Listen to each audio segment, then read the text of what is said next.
akan sharing. Saya akan berikan tema lebih dari pemenang. Haleluya. Bahwa karena kita adalah orang lebih dari pemenang. Amin. GPD Jemaat GPD Eklesia adalah jemaat-jemaat yang orang yang lebih dari pemenang. Haleluya. Kita buka kitab kita yang terdapat di dalam 2 Timotius pasalnya yang ketiga, ayat 2 Timotius pasal yang kedua, 2 Timotius pasal yang kedua, ayat yang ketiga sampai ayatnya yang ketujuh. 2 Timotius pasal yang kedua, ayat yang ketiga sampai ayat yang ketujuh. Yang sudah dapatkan katakan amin. Amin. Puji Tuhan. Kita akan baca sama-sama dalam kehitungan yang ketiga. 1, 2, 3. Ya. Ikutlah menderita sebagai seorang prajurit yang baik dari Kristus Yesus, seorang prajurit yang sedang berjuang, tidak memusingkan dirinya dengan soal-soal penghidupannya, supaya dengan demikian ia berkenan kepada komandan dia. Seorang olahragawan hanya dapat memperoleh mahkota sebagai juara apabila ia bertanding menurut peraturan-peraturan olahraga. Seorang petani yang bekerja haruslah yang pertama menikmati hasil usahanya. Perhatikanlah apa yang kukatakan. Tuhan akan memberi kepadamu pengertian dalam segala sesuatu. Amin. Tuhan akan memberikan kita pengertian segala apapun yang akan rencanakan yang kita kerjakan. Amin. Jadi firman Tuhan dalam setiap kita, dalam setiap orang yang selalu berharap kepada Tuhan, kita akan menjadi kepala dan bukan ekor. Amin. Kita akan terus naik dan bukan turun. Amin. Itulah janji firman Tuhan dalam kehidupan kita. Dan kita mau taat akan terus dan mau hidup terus di dalam Tuhan. Haleluya. Lebih dari pemenang. Kalau menurut saya ini seperti kata berkaitan dengan kata Immanuel. Allah menyertai kita. Amin. Ketika Allah menyertai kita, apapun yang kita lakukan pasti berhasil. Amin. Apapun menjadi rintangan kita, ketika kita berharap kepada Tuhan, Tuhan mau menyertai kita. Haleluya. Daud, cerita Daud ya. Kita bersama cerita ini dari sekolah minggu kita sudah tahu bagaimana Daud melawan Goliat. Dia menjadi seorang pemenang. Amin. Tetapi di situ kita melihat bagaimana proses-proses yang Daud alami ketika dia sebelum dia mengalahkan Goliat ini. Banyak orang yang meremehkan dia karena dia apa? Dia udah kecil katanya, masih muda, masih merah merona, mau emang bisa dia melawan si Goliat? Gak mungkin. Sedangkan Goliat badannya tinggi besar, dia memakai apa? Punya baju perang. Sedangkan Daud hanya membawa apa tuh? Ketapel ya. Daud itu bisa menjadi panutan kita, teladan kita dalam pengirian kita akan Tuhan. Amin. Dalam pengirian kita akan Tuhan, Daud mempunyai skill yang bagus ketika dia mengalahkan Goliat. Landasannya apa? Takut akan Tuhan. Daud selalu takut akan Tuhan. Dia tidak takut melawan singa, beruang. Dia tidak takut. Tetapi malah binatang-binatang buas ini dikalahkan oleh Daud. Apalagi si Goliat. Dia mempunyai landasan yang kuat, yaitu dia takut akan Tuhan. Dia percaya bagaimana dia ketika dia berjalan di dalam Tuhan, Tuhan akan selalu menolong dia. Amin. Begitu juga dalam setiap kehidupan kita. Mengikut Kristus, kita harus berani mau memikul salib. Ketika kita memikul salib, ya kita percaya itu tidak akan membuat kita jatuh sampai tergeletak. Tuhan Yesus aja mau memikul salib, apalagi kita. Amin. Tuhan Yesus mau memikul dosa kita juga harus mau memikul salib, karena salib dulu baru mahkota. Haleluya. Dalam cerita ini, dalam firman Tuhan 2 Timotius pasal yang kedua dijelaskan bagaimana di ayatnya yang keempat, seorang prajurit yang sedang berjuang tidak memusingkan dirinya dengan soal-soal penghidupannya. Seorang prajurit ketika dia mengikuti sekolah militer, pastinya setiap hari dia harus latihan. Kakak Alexa sudah mengalaminya di sekolah di Taruna sana. Amin. Dia sudah lagi cerita, kak begini kak di sana. Saya di sana, saya juga dengarnya buset. Dan di sini bagaimana kita melihat seorang prajurit, tentara Ketika mereka mau bertugas, mereka harus latihan dulu. Seorang petani, dalam firman Tuhan mengatakan di dalam ayatnya yang ke-6, seorang petani yang bekerja keras haruslah yang pertama menikmati hasil usahanya. Contohnya orang petani kopra, mereka sebelum membuat kopra ini, mereka harus naik pohon dulu, naik pohon kelapa dulu, terus turunin kelapanya lagi, terus dikupasin lagi kelapanya. Banyak sekali proses sebelum mereka menikmati hasilnya. Begitu juga dalam setiap kehidupan kita, jemaat-jemaat eklesia yang ada. Bagaimana ketika kita mengira akan Tuhan, banyak juga proses yang kita hadapi. Tapi kita ini adalah emas, amin. Kita bagaikan emas. Emas sebelum dia menjadi emas murni harus dibakar dulu. Begitu juga dalam kehidupan kita, amin. Mutiara, kerang, kenapa mesti harus terjadi mutiara itu? Karena apa? Kerang itu dalam dia kemasukan pasir, itu mutiara itu adalah air matanya. Haleluya. Jadi kita dalam pengiring kita akan Tuhan, pergumulan apapun itu, ya, apapun yang menjadi proses dalam kehidupan kita, yakin dan percaya, ketika punya skill yang kuat, mempunyai landasan yang kuat, itu takut akan Tuhan, Tuhan akan selalu menyertai kita. Allah Immanuel, amin. Haleluya. Saya tidak tahu jemaat-jemaat Tuhan mempunyai pergumulan apa. Kita di sini semua di tempat ini mempunyai pergumulan berbeda-beda. Amin. Saya mempunyai pergumulan yang berbeda. Bapak Gembala, Ibu Gembala mempunyai pergumulan yang berbeda. Bapak Pembela Sidang kita, Bapak Sinaga kita mempunyai pergumulan yang berbeda. Ibu Jubaida mempunyai pergumulan yang berbeda. Semua kita di sini, Ibu Wati, Kakak Leksa juga mempunyai pergumulan yang berbeda. Tapi di sini kita harus mempunyai landasan, yaitu apa? Takut akan Tuhan. Bagaimana Tuhan akan menyertai kita terus. Amin. Ketika kita selalu percaya akan kepada kekuatan daripada Tuhan, yakin percaya tidak ada yang mustahil Tuhan kerjakan dalam kehidupan orang yang percaya. Haleluya. Membuat kadangkala pergumulan itu membuat kita tidak mampu. Pergumulan yang apalagi proses dalam kehidupan yang berjemaat. Kadang-kala yang membuat kita proses itu bukan orang luar, tetapi kadang-kala jemaat dalam satu ibadah pun bisa membuat kita sikut-sikutan. Tetapi di sini kita jemaat eklesia nggak ada ya. Amin. Kita di sini adalah orang yang bertumbuh di dalam Tuhan. Bagaimana kita mau tetap saling mau membangun bertumbuh di dalam Tuhan. Amin. Di dalam mungkin papa saya udah pernah kesaksiannya, bagaimana jemaat dari yang ada di Palembang sana suka sikut-sikutan. Pada akhirnya ada yang ngambek, gak ibadah lagi. Kalau misalnya satu ibadah, yang satu gak ibadah, seperti itu terus. Tetapi orang tua saya hanya berdoa, biarlah Tuhan yang turun tangan di jemaat-jemaat ini. Dan saya sudah melihat berbantah campur tangan Tuhan.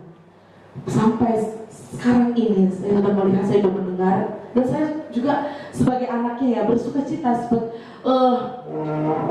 yang dua orang bermusuhan bebuyutan ini sudah kembali damai. Segala pujian hormat hanya bagi Tuhan. Itu semuanya karena kebaikan Tuhan. Itu memproses kehidupan jemaat-jemaat Tuhan. Untuk bagaimana apa? Agar kita dapat menjadi akar yang lebih kuat. Amin. Karena kita adalah jemaat-jemaat yang bukan benih yang taruh di jalan, bukan benih yang taruh di dalam semak-semak duri. Tapi kita adalah jemaat-jemaat yang kuat. Amin. Di tanah yang subur. Haleluya. Kita adalah jemaat-jemaat yang kuat. Mengapa ada kata lebih dari seorang pemenang? Kita lihat di dalam Roma pasal yang ke-8. Roma pasal yang ke-8 ayatnya yang ke-37. Roma pasal yang ke-8 ayat yang ke-30, ayat yang ke-37. Saya akan baca untuk kita semua sampai ayat 39. Tetapi dalam semuanya itu kita lebih daripada orang-orang yang menang. oleh Dia yang telah mengasihi kita. Sebab aku yakin bahwa baik maut maupun hidup, baik malaikat-malaikat maupun pemerintah-pemerintah, baik yang ada sekarang maupun yang akan datang, atau kuasa-kuasa baik yang di atas maupun yang di bawah, ataupun sesuatu makhluk lain, tidak akan dapat memisahkan kita dari kasih Allah yang ada dalam Kristus Yesus Tuhan kita. Amin. Kemenangan dalam firman Tuhan itu ialah ujung-ujungnya kita lihat ayat ke-9. Atau kuasa-kuasa baik yang di atas maupun yang di bawah, ataupun sesuatu makhluk lain, tidak ada dapat memisahkan kita dari kasih Allah yang ada dalam Kristus Yesus. Kita, kemenangan itu adalah kita harus tetap melekat dalam kasih Allah. Amin. Kita harus tetap melekat dalam kasih Allah itu. Bau, karena Allah itu adalah kasih. Amin. Kita sudah sering mendengarkan ayat ini ya, sepanjang 2 bulan ke depan yang lalu, dalam 1 Yohanes 4 ayat 8 bahwa mengatakan bahwa Allah itu adalah kasih. Artinya kita juga harus punya kasih. Kita adalah orang lebih bermenang. Amin. Mungkin ada orang yang memperbuat salah kepada kita, tapi di sini kita mau menjadi orang yang lebih dari pemenang. Amin. Yang Tuhan ajarkan dalam kehidupan kita adalah bagaimana kita harus mengasihi orang yang membenci kita. Itulah orang yang lebih dari pemenang. Karena orang yang mengampuni itu sangat sulit. Betul apa betul? Sangat sulit. Tapi Tuhan ajarkan dalam kehidupan kita, kita harus mampu mengampuni. Karena apa? Allah itu adalah kasih. Amin. Kita harus bisa mengasihi orang yang bersalah kepada kita. Kita harus tetap belajar, harus mengejar akan kasih itu. Mungkin pada saat itu, waduh, saya tidak mampu, waduh, saya tidak bisa. Memang secara manusiawi, secara daging nggak bisa. Tetapi di sini Tuhan mengajarkan kita untuk harus bisa mampu mengejar akan itu. Amin. Karena akhir-akhir ini adalah akhir-akhir yang jahat. Dan juga kasih Allah dalam kehidupan kita sudah tercatat dalam Yohanes 3 ayat 16 ya. Karena begitu besar kasih Allah, Tuhan telah mengaruniakan anaknya yang tunggal. Hidup di dalam Tuhan itu, kita akan menjadi orang yang benar-benar diberkati. Tetapi di luar Tuhan, kita akan binasa. Kita lihat dalam Yohanes pasal yang ke-15, ayatnya tidak asing lagi. Yohanes pasal yang ke-15,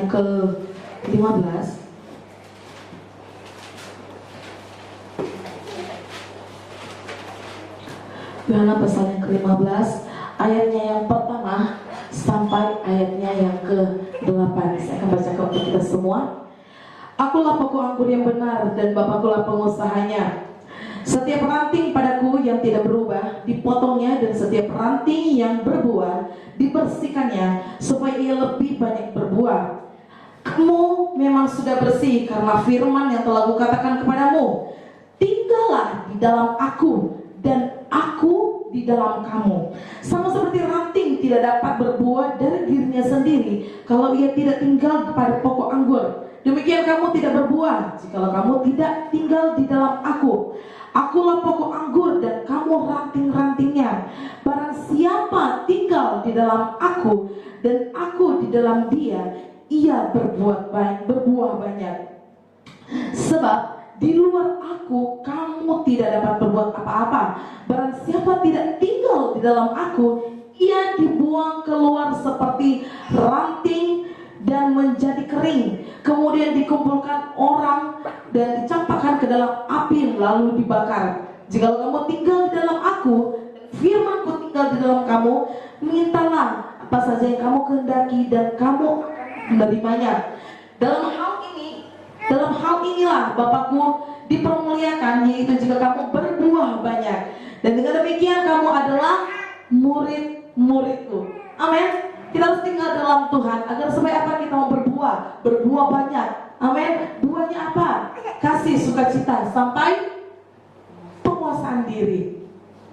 Itulah yang Tuhan mau dalam setiap kehidupan kita. Kita harus memiliki buah-buah roh itu. Tuhan mengatakan dalam firman Tuhan, ketika kita mau tinggal terus di dalam Tuhan, kita akan berbuah banyak. Ketika kita tidak mau tinggal di dalam Tuhan, kita mau di luar Tuhan, yaitu kita akan menjadi ranti-ranti yang kering, lalu dicampakkan di dalam api neraka. Firman Tuhan mengatakan pada malam hari ini ya. Ayat firman Tuhan pada saat malam hari ini di dalam ayatnya yang ke-6, barang siapa tidak tinggal di dalam aku, ia akan dibuang, kemudian dikumpulkan orang ke dalam api lalu dibakar. Sangat mengerikannya. Tapi di sini kita jemaat GBD Eklesia mau terus bertumbuh di dalam Tuhan. Amin. Kita jangan hanya menjadi sebuah pohon, tapi kita mau juga tetap terus berakar dalam Tuhan. Amin. Tak berakar, berbuah lebat, nama Tuhan diperpuji memuliakan. Haleluya. Saya tidak tahu apa yang menjadi pergumulan kita pada saat malam hari ini, tetapi yakin percaya firman Tuhan mengatakan pada malam hari ini, bagaimana kita tinggal di dalam Tuhan, Tuhan akan selalu menolong kita. Amin. Tidak ada, seperti yang saya bilang tadi, tidak ada perkara mustahil yang Tuhan kerjakan dalam setiap orang yang percaya kepadanya, dalam setiap orang yang punya landasan yang kuat, itu takut akan Tuhan, yang mau terus tetap berjalan dalam Tuhan, yang mau terus tetap tinggal di dalam Tuhan, yang mau tetap terus menjadi orang yang kokoh dalam Tuhan, dalam mengingatkan Tuhan. Walaupun kita seperti orang yang di tengah badai, tetapi yakin percaya Tuhan akan selalu menolong kita. Amin. 2 hari yang lalu saya mimpi saya lagi berlari, dan di depan saya ada dua seperti gua yang sebelah kiri saya. Di dalam itu semuanya kodok, banyak banget kodok di situ. Lalu ada orang yang saya nggak bisa lihat, itu pokoknya orang yang sudah tua bilang jangan di situ. Tuhan bilang jalan yang di sebelah kiri, yang di sebelah kanan. Yang di sebelah kanan ini, di kiri kanan itu, di jalan itu semuanya ular. Dan Tuhan memberikan tetap terus lari. Saya terus lari walaupun banyak ular di situ, sehingga saya lari sampai bagaimana saya ke tujuan. Tidak ada ular lagi di situ.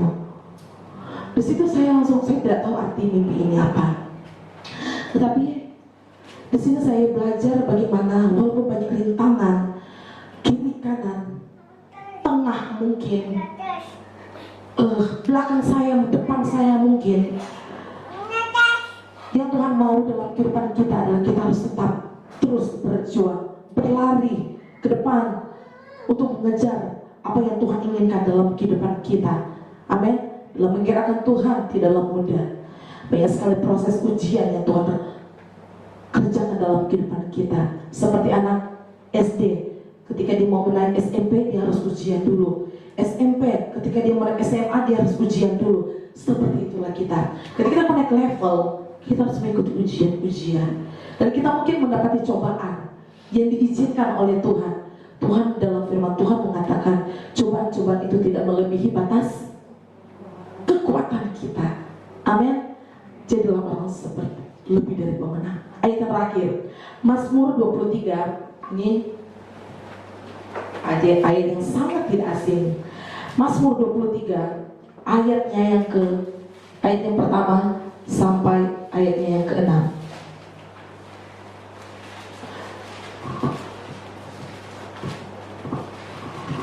Saya akan bacakan untuk kita semua. Tuhan adalah gembalaku, takkan kekurangan aku.